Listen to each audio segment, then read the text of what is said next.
The day of my parents' will reading arrived, a crisp and cold morning, with the sunlight filtering through the high windows of Thompson & Co. law firm. I sat quietly in the corner, observing my brother Alex, as he strutted around the room in his designer suit, already acting as though everything in the world belonged to him, which honestly it seemed like it did.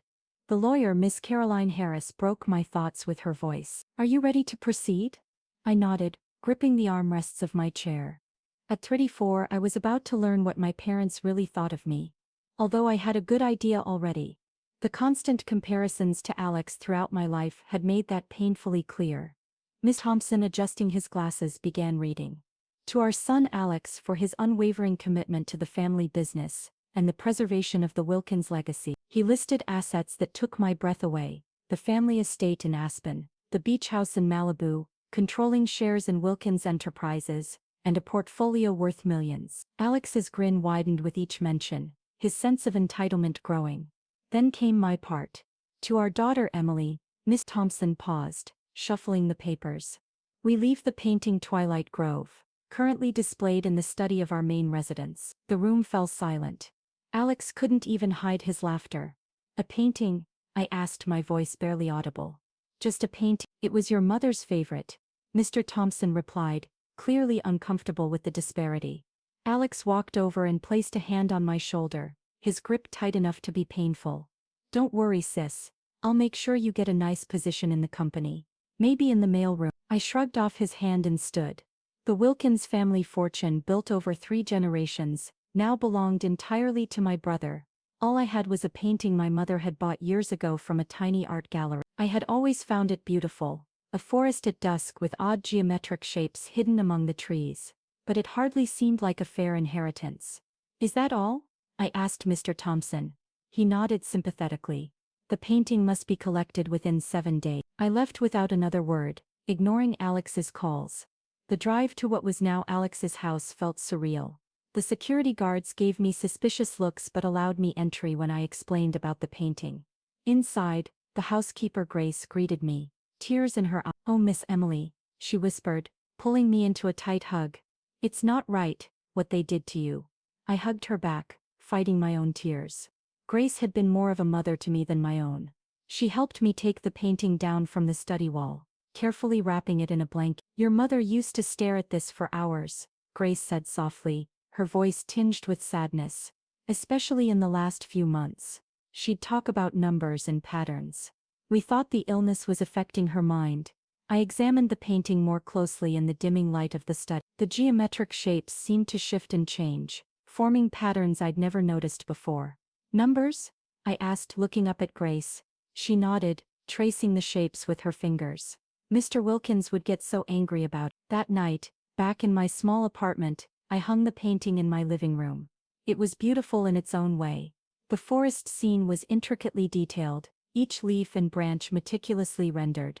But those geometric shapes, they didn't quite belong. They seemed intentional, like they were trying to tell me something. I poured myself a glass of wine and sat on my couch staring at the painting. My mother's final gift to me, was it really just a cruel joke? A final reminder that I'd never measure up to Alex? Or was there something more? My phone buzzed. Alex calling again. I ignored it, just as I had his last 5 calls. He was probably eager to gloat more or maybe offer me that mailroom position again. I opened my laptop and began researching the painting. Twilight Grove, by an artist named James Morris. No major exhibitions. No auction records. Barely any online presence at all. The gallery where my mother had bought it had closed years ago. It was like the painting had appeared out of nowhere. Then a text from Alex popped up. "Don't be bitter, sis. Come work for me." It's what Mom and Dad would have wanted. I sighed, sorting through the message. What my parents had wanted was for me to be more like Alex. To care about profit margins and shareholders, rather than pursue my passion for art history and restoration. I had disappointed them by choosing my own path, and now their feelings had been made crystal clear.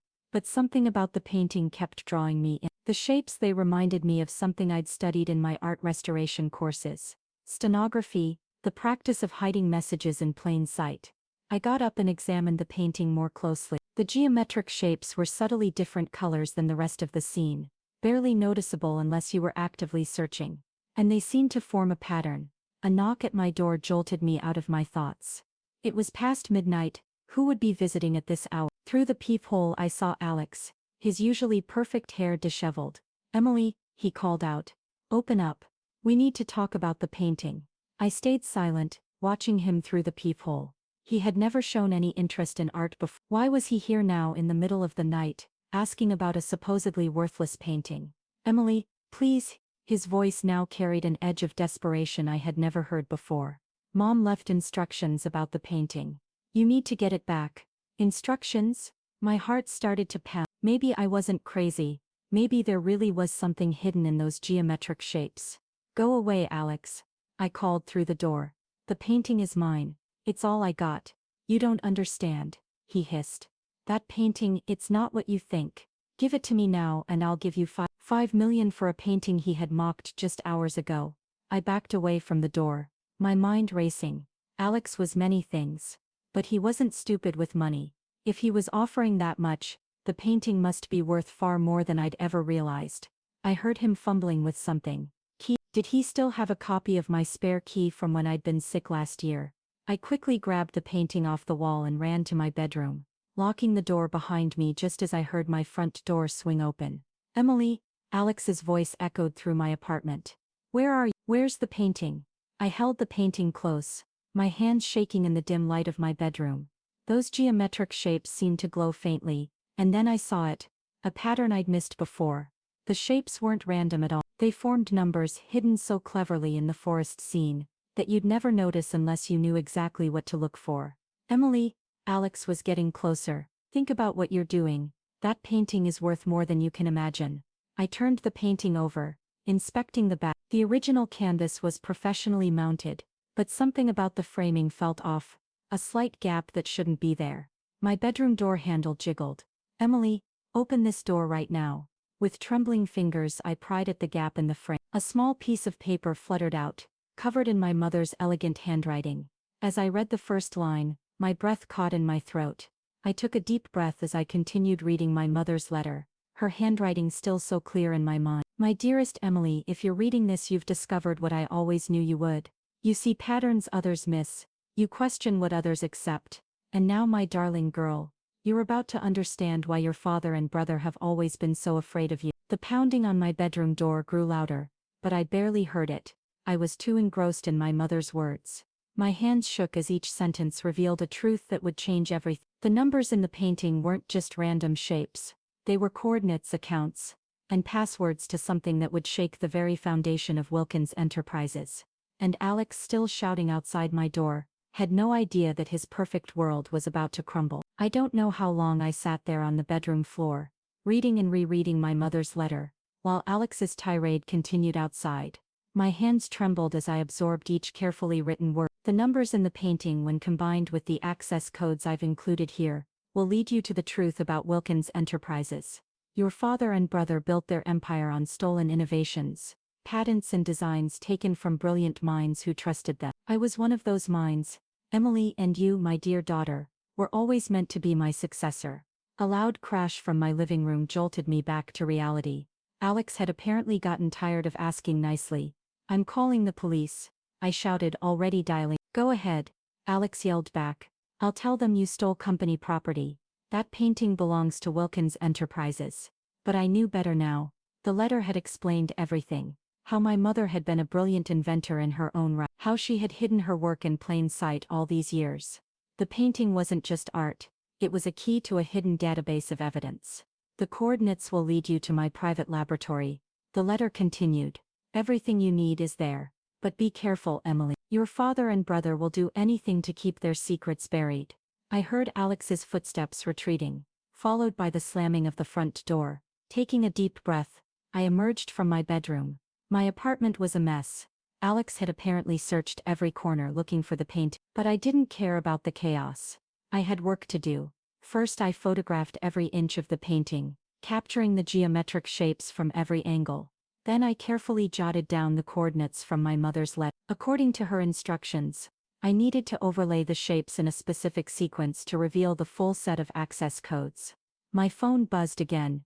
It was a text from Margaret, our old housekeeper. "Miss Emily, men are at the house removing all your mother's things. They're looking for something in her study. Please be careful. They were destroying evidence. I had to move fast. The coordinates led to a location in the Berkshires, about 3 hours from the city. My mother had written that she purchased the property under her maiden name, keeping it hidden from my father and brother. The lab was underground, her letter explained. The entrance looked like an old storm cellar, but it was equipped with state-of-the-art security. Use the first sequence of numbers from the painting to gain access. I packed quickly, my laptop, the painting carefully wrapped in blankets, some clothes and my mother's letter. As I headed to my car, I noticed a black SUV parked across the street, its engine running. Alex wasn't done yet. The drive to the Berkshires was tense. The SUV followed me for the first hour, keeping a consistent distance.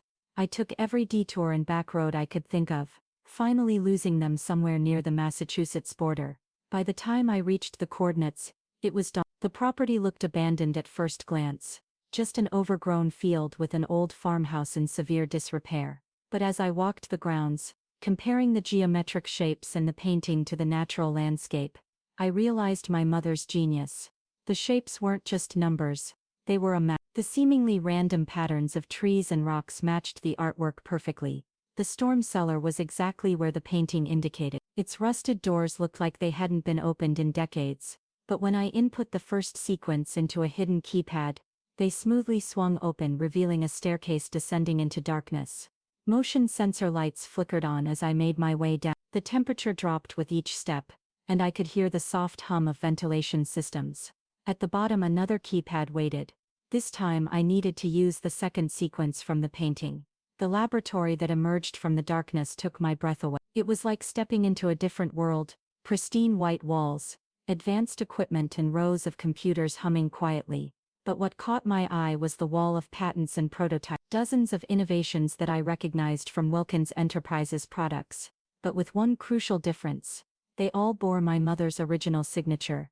"Oh my God," I whispered, moving closer to examine them. These weren't just similar to Wilkins Enterprises technology, they were the originals.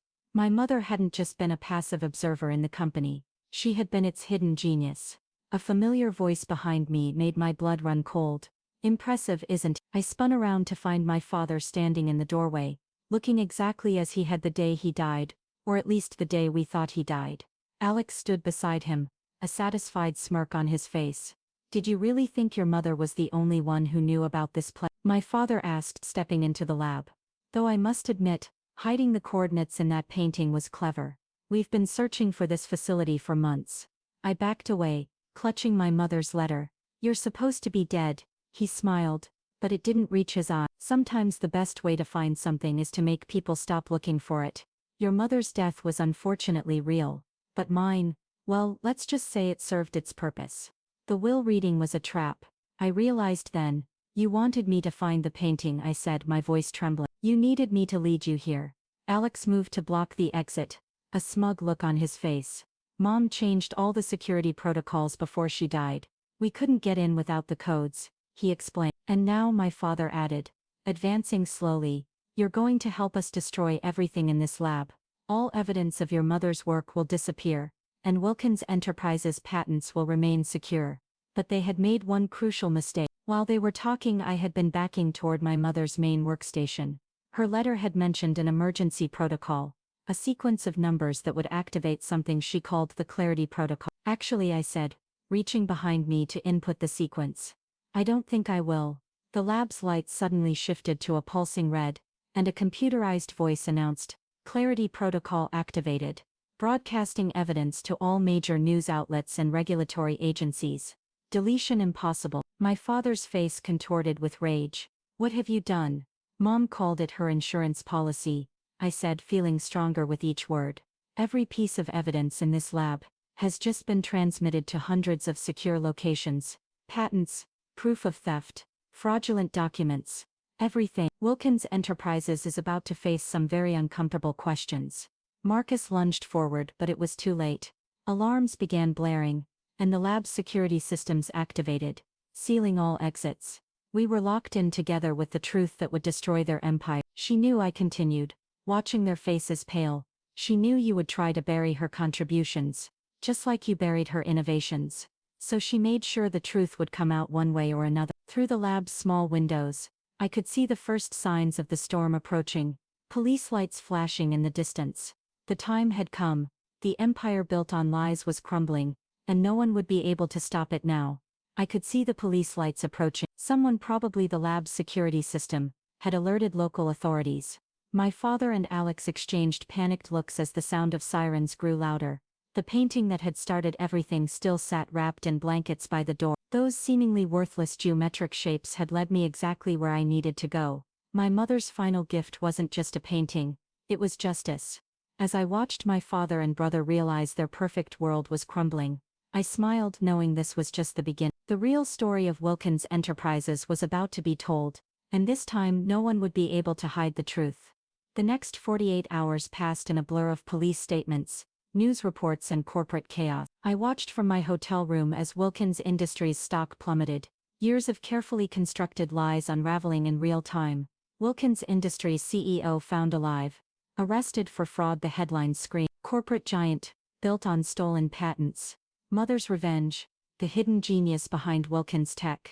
My phone hadn't stopped ringing since the story broke. Journalists, lawyers, former employees, everyone wanted to hear my side of the story. But I was only interested in one call. Margaret, our former housekeeper, who had more revelations to share. Your mother knew this day would come. Her voice quivered with emotion. That's why she made me promise to give you this after the truth came out. An hour later I sat in Margaret's small living room, holding another letter from my mother. This one was different. Not instructions or coordinates, but a story. Her story. My dearest Emily, it began. Now that you know the truth about Wilkins Industries, it's time you understood your own history. You were never less than your brother. You were always meant for something more. As I read, the pieces of my life slowly shifted into focus. My mother hadn't been just another victim of my father's schemes. She had been playing a long game, preparing me for this moment from the very beginning. Those art history classes I'd taken, they weren't a waste of time as my father had claimed. They had trained my eye to spot patterns, to understand hidden meanings in plain sight. My work in restoration had taught me patience, precision, and the ability to reconstruct truth from fragments. Every time your father pushed you away from the business, my mother wrote, every time he favored Alex, he was unknowingly helping to prepare you for this moment. You learned to think differently, to see what others meant. While Alex was learning to maintain the lies, you were learning to expose them. A knock at Margaret's door interrupted my reading.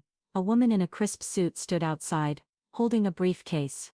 Miss Bennett, I'm Alexander Chin from the SEC. We need to discuss your mother's past. The next few hours were a crash course in just how extensive my mother's preparations had been. She hadn't just documented the stolen patents. She had continued inventing, working in secret in her underground lab. The painting's coordinates had led not only to evidence of past theft, but to innovations that could transform the industry.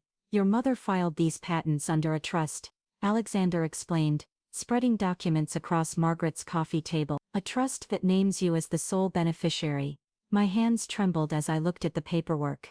Dozens of patents, legally protected, now belonged to me.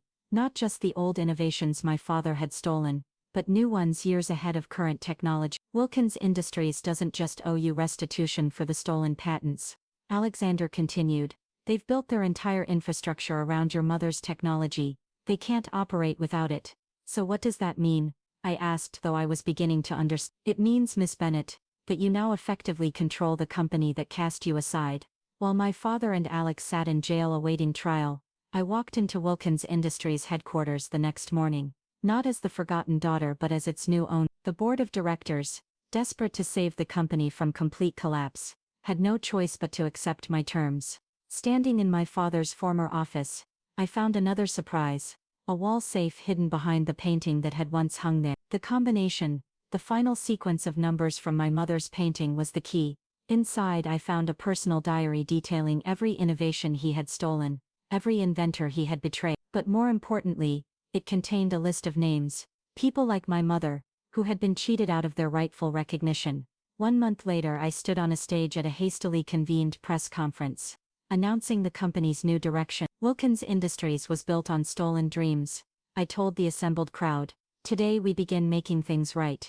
We're establishing a foundation to compensate every inventor who was wronged by the previous management. But more than that, We're transforming the company into what it should have been all along, an incubator for innovation, where brilliant minds are celebrated, not exploited. The painting that started it all now hung in my new office, a reminder that sometimes the most valuable things are hidden in plain sight. The geometric shapes that once concealed my mother's secret now represented something else.